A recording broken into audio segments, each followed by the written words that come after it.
Another day, another video. So ngayon guys, ang ituturo ko po sa inyo ay ang paggawa po ng underwriter's nut. So this is very common kung tayo ay nagtatali po at the end of the wire.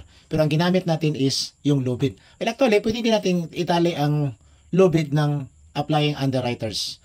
Okay, so unang-una guys, itong kulay orange, gagawa po tayo ng loop. Diba ganyan? Very common po ito. No? So itong loop, idadaan po natin guys sa ilalim ng dalawang lubid. So kung wire, ginamit natin sa ilalim ng dalawang wire. No? So, ganyan po. So, nasa ilalim po siya.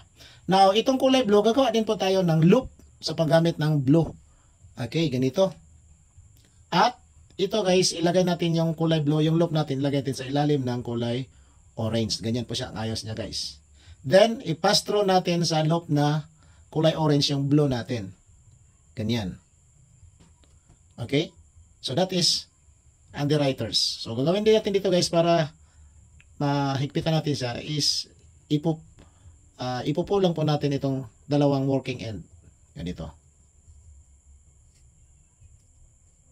So, kapag mahigpit na po siya guys, ito na po ang kanyang aura. No?